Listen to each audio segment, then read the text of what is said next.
Hi everyone, it's Zach. Today I'm going to show you how I make my live stream, my main game scene, look more professional. Welcome to Off the Podium. All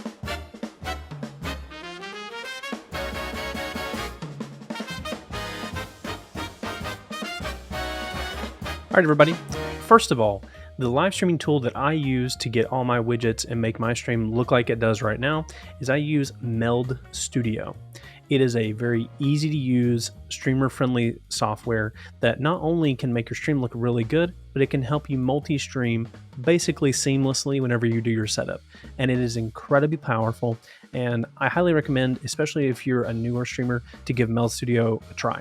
So let's check out everything that I'm doing within my main game scene to make it look like this. So as you can see, I have the unfiltered main game scene in the top left hand corner, just like right above me. Okay, there's no effects that's on the actual gameplay. However, I have things that are surrounding it, and let's kind of talk about what that is. So if you look here on the right hand side, these are the different layers that I have on my stream. So I have my chat widget, which is hidden right now because it's not being used. I have my social handles, which is a widget within Meld Studio that has its own properties panel that we'll go into in a moment that is all in-house. You don't have to bring in a link from another website. An emote that I have made. Okay, so this is something that I brought in. The only thing, my webcam, the primary game capture, which is the unaffected one. And then I have a secondary game capture that has an effect on it, and it takes up the rest of the screen. So we're going to work our way from the bottom, the very back layer up.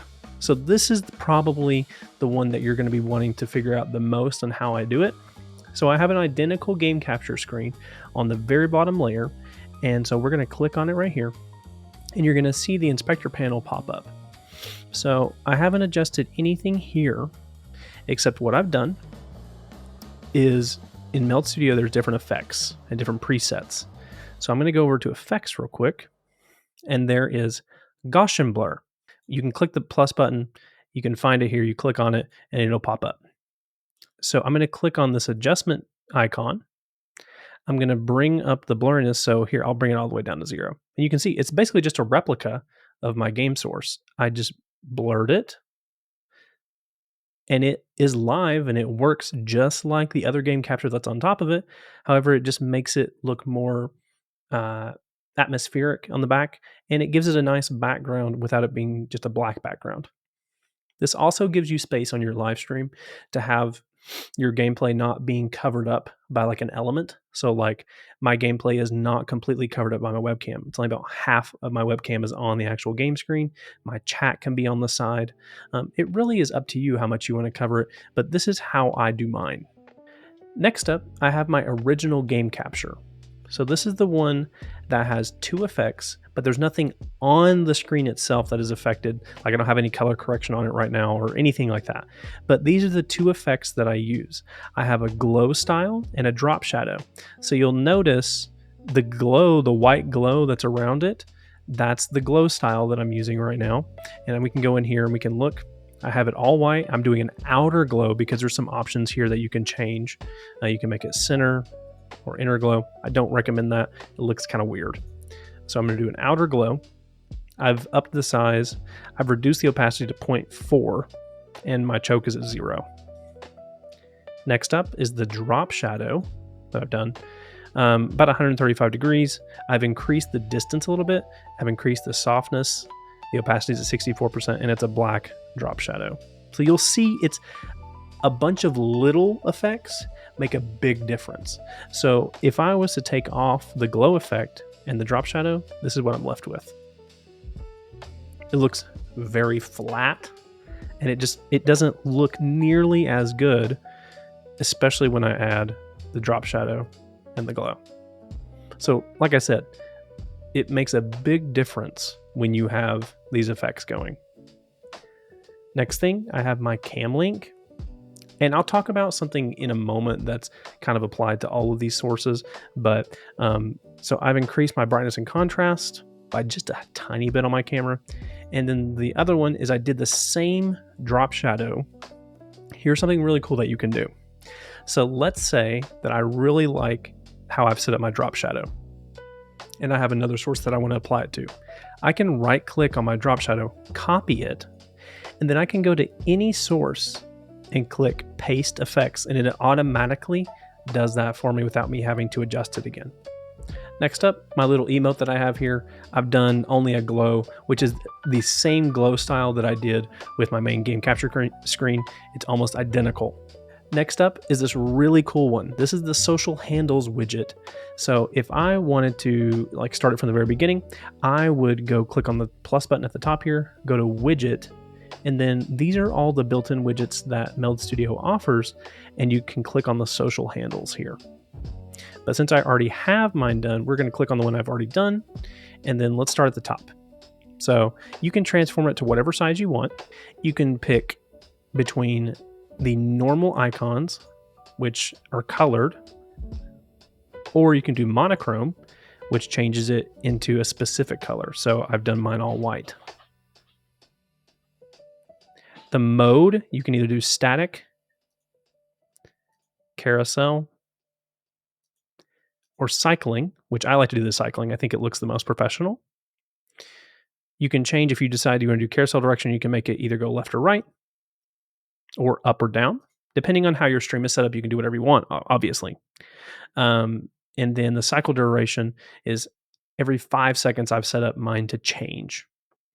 So you scroll down a little bit further, it has integrated for Twitch, YouTube, Kick, TikTok, Discord, Twitter, Facebook, Instagram, LinkedIn, Snapchat, Threads, Reddit, Blue Sky, and I have no idea what that is. V Contact, that looks like something like German. I have no idea. But you can type in all of these account names and it will pop up automatically without having you to do anything else. You can change your font size, the color, and you can align your text. And then you can also add effects as well. So what I've done is I've added drop shadow as well. I copied the drop shadow that I've done for my main game capture and put it on the text. For my larger video and game capture screens, I've actually rounded off the edges, and that is a tool that you can use in Meld Studio. So they're not hard squares anymore. So it's most apparent in my webcam. So all you have to do is you click on the source and you have your transform tools on the very outer part, but you have these circles that are inside of your source, and you can hold left click and you can drag out to make it more square, or you can bring it in towards the center to make it more circular. They also have presets available to where you can make it a square, a circle, or like a vertical format. The last thing I'll say about making my stream look a little bit more professional is I go into my file preferences and then I go into my transitions. So if you want a really cool looking animation to make your scenes look good as you're moving to the next scene, I highly encourage your transition to be under the move category. After that, in order to make the animation look smooth and have more life and not just look like something not very good, put easing on it. Easing is the speed, velocity of how the animation runs. So I always do an in and out easing. I don't know quite what the different words after that mean. It has to do with like a math expression on a graph, but for now I've just done cubic. And then the duration, the smoother you want the animation, you make it a little bit longer, so mine is at 1.5 seconds. This transition becomes the most apparent whenever I'm going from my just chatting screen to my main game, and I'll show you an example of it right now.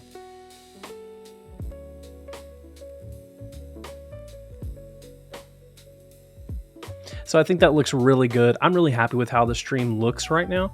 So if you have any questions about using Meld Studio, I'm relatively new to it, but it's really, really easy to use. So I highly encourage you check it out. It's completely free. I'm not sponsored by Meld. I'm just someone that really enjoys how they run their things. It's got some issues, but for the most part, I'm really happy with the product itself. In addition to that, you can actually use Meld Studio as a little bonus tip as a multi-canvas tool. So if you want to stream or record in horizontal and vertical at the same time, you can click on this button and you can actually have two separate canvases. If you'd like a tutorial on how to set up both canvases, please let me know. But everyone, I think that's going to do it for today's video on making your main game scene look a little bit more professional using Meld Studio. I hope you all enjoyed this video, and if you did, make sure to leave a like and subscribe. Thank you all for watching. This is Zach from Off the Podium.